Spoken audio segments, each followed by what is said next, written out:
Welcome back to Jokelore, folks. Now, this channel hasn't been around for a long time, but I am a long-time YouTube watcher. I've seen a lot of channels come and go. I've watched empires rise and fall. But there is one man who's always been here. A man who's been around since the beginning of YouTube. And the crazy part is, you might not even know about him. A man who, in my opinion, has stayed 100% true to the original spirit of YouTube. The very spirit that he wants to bring back. And ironically, he doesn't even consider himself a YouTuber. He's a balls of steel stuntman, an animated actor, and dare I say, a true Renaissance man. The enigmatic, the eternal, Nathan Barnatt. Dad is feeling oh so good cause dad is done work and it's noon. And dad is feeling oh so good because the kids are off at school. Yeah, dad is feeling oh so good because he's got the living room. And dad is feeling oh so good with Walker, Texas on the tube. Dad is feeling good, dad is can of food. Dad is feeling good, time for dad to move.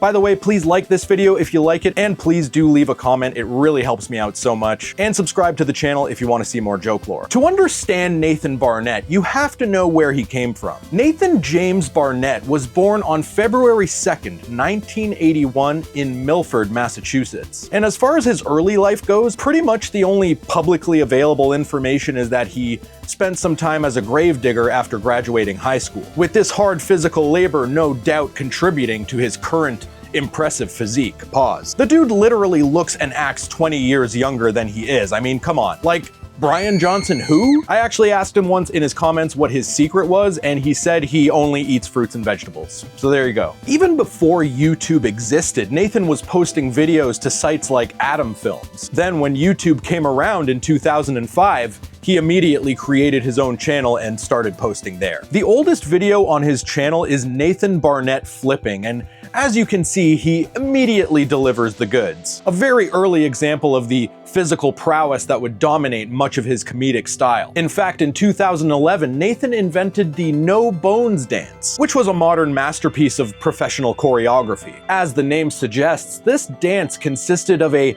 rhythmic and hypnotic flailing of the limbs, making the dancer look like they indeed had no bones. Years later, he would accuse Epic Games of stealing his patented moves when they added the boneless emote to Fortnite in 2018. And they do be looking pretty similar, you gotta admit. A giant game developer stealing from a small creator?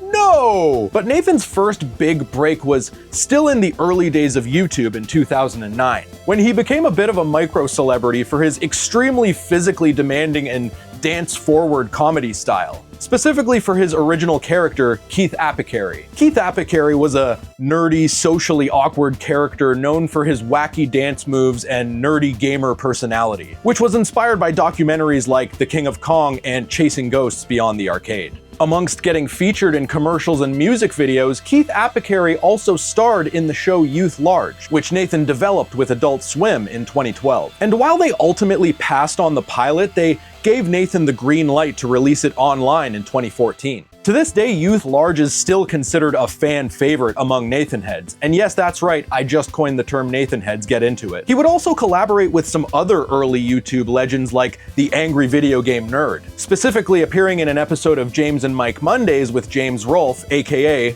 the Angry Video Game Nerd. He also worked with James on the Angry Video Game Nerd movie, which Magic Mush actually did a great video on recently, by the way, check it out. And it was around this time when Nathan became known for his classic Trevor Phillips prank series called Trevor in Real Life, where he would dress up as Trevor from GTA 5 and pretend to carry a body around and asking people where he can stash it, which actually did result in the cops being called on him one time. Fun fact, the body he carried around was actually a real person wrapped in trash bags. He's a real actor that some people might know as Broob, who Nathan found on Craigslist.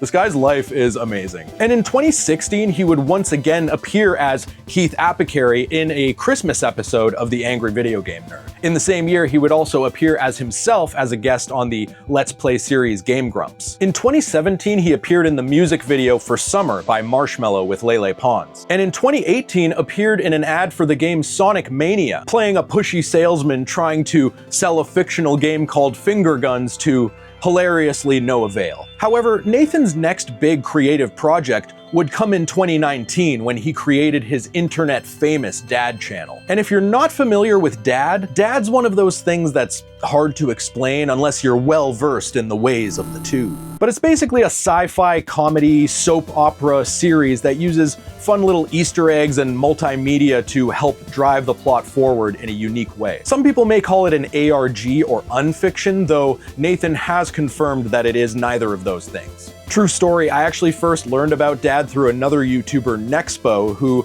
made an awesome video about the Dad series. And I just found the whole thing super captivating. And that was actually my introduction to Nathan as well. Nathan generated a ton of hype for his self-made Dad universe. He also created original music under the name Dad Feels, which also fed into the Dad lore. By the way, if you are interested in Dad lore, I highly recommend anything by Nexpo or Nightmind covering the topic. But if you haven't watched the Dad series itself, definitely do that first. In my opinion, it's one of the most unique, interesting series out there, so yeah, check out Dad, everyone. And just so you know, I'm gonna sporadically refer to Nathan as Dad from this point on. More recently, in addition to Keith Apicary being featured on America's Got Talent in 2021, Nathan would participate in the now defunct YouTuber boxing event Creator Clash, specifically winning both his Creator Clash 1 and 2 fights by TKO in the first round, in 2022 and 2023 respectively. Dude is in his 40s and is out here winning boxing matches against guys who are like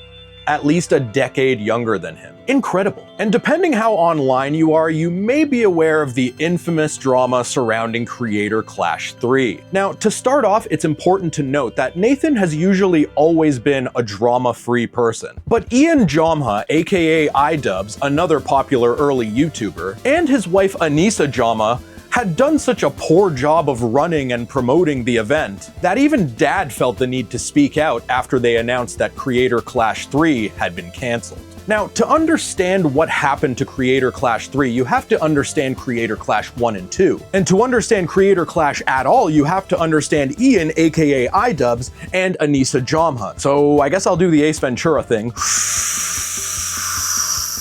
Creator Clash was a boxing event featuring popular YouTubers going toe-to-toe for glory and to raise money for charity. Ian Jamha, who you might know as iDubbbz, an early YouTube icon primarily known for his hard-hitting and socially authoritative Content Cop series, and his wife Anissa, an OnlyFans dominatrix, founded Creator Clash in 2021. The first Creator Clash was actually a massive success, with over 100,000 pay-per-view buys and $1.3 million raised for charity, highlighting a clear win for the seemingly business and promo-savvy couple Ian and Anissa. But then they went and completely f***ed it up for the next one. Yes, some would call the financial failure of Creator Clash 2, which ultimately lost $250,000, a perfect storm. But I would add the words of incompetence because this promotion was a veritable buffet of bad decisions on Ian and Anissa's part. While this included bad financial decisions like doubling the size of the venue and paying exorbitant fighter stipends, travel, and accommodations this time around, there were also some key reputational decisions that led to the failure of Creator Clash 2.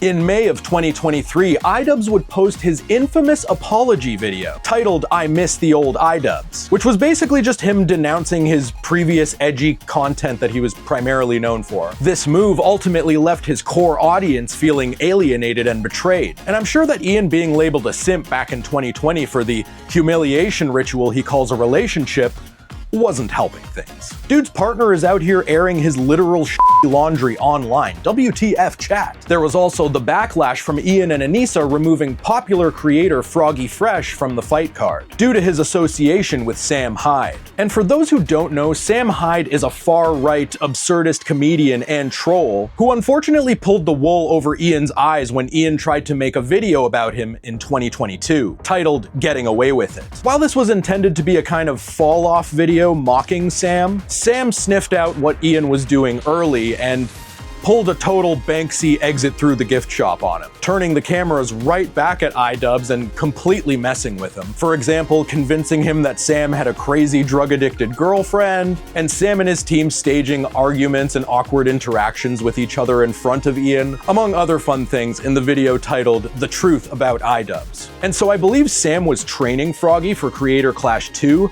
and that was enough to send Ian and Anissa into a tantrum and completely remove him from the event, which resulted in a boycott by fans of Froggy and Sam, as well as a ton of bad press. So now, going back to Nathan, the $250,000 loss of Creator Clash 2 basically resulted in him not getting the fighter bonus he was promised. And because his training expenses were more expensive this time around due to him living in LA, this means that Nathan didn't make any money off his win at Creator Clash 2. Then there was Creator Clash 3, which is a whole other ball of shit.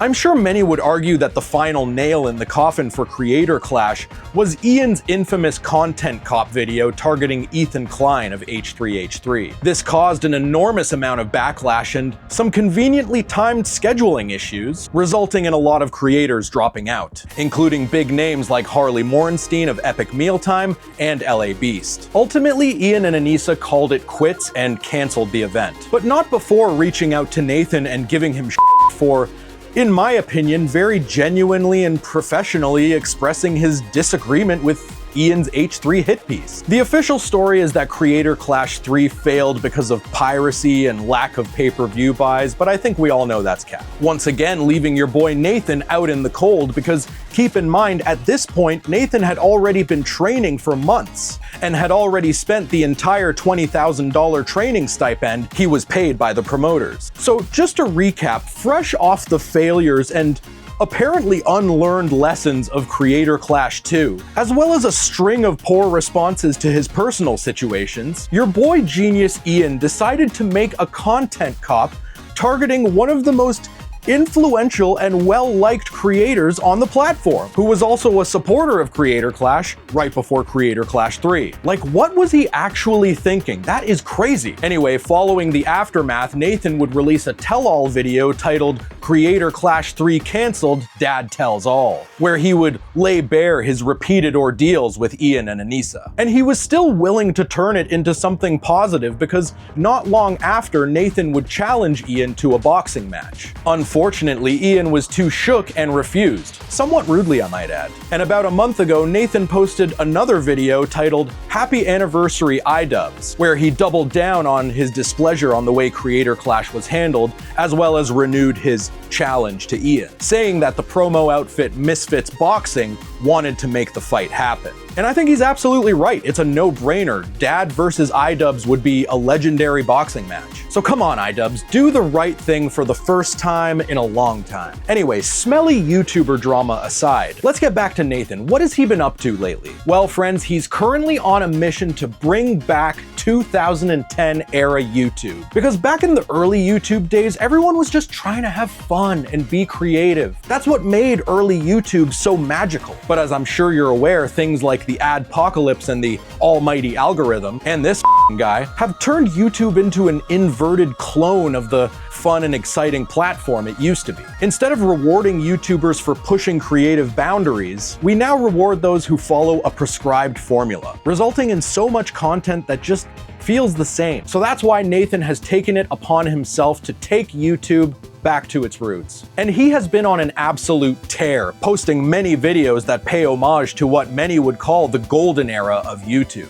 A couple months ago, Nathan posted a video titled I'm Bringing Back 2010 YouTube. In this video, he lays out his plan to take us back in time by putting out more of that early YouTube style of video. In his own words, no more sitting and talking in front of a camera. It's going to be stunts, physical labor, hard production value, and lots of effort. And like I said, the man's been on an absolute tear. I've been watching some of these videos like The Worst Song in the World, This Song Never Stops, and the Hee Hee song, and I'm not gonna lie, they put a big dumb smile on my face. And actually did take me back to those good old days for just a few moments. He also started a series called What's Going On Here, where he goes around with a cool vintage VHS camera and film stuff around his local area, as well as other places. And that's been really cool to watch. It just feels super nostalgia-packed and early YouTube coded. More recently, he did a cool kind of crossover episode of What's Going On Here with his dad channel as well. He's been putting out some really cool stuff, and the nostalgia feels are off the charts. So check out Nathan's videos if you haven't already, because they're awesome. And breaking news, folks, Nathan has just announced that he is in fact going to be boxing again. He hasn't released any event details yet other than this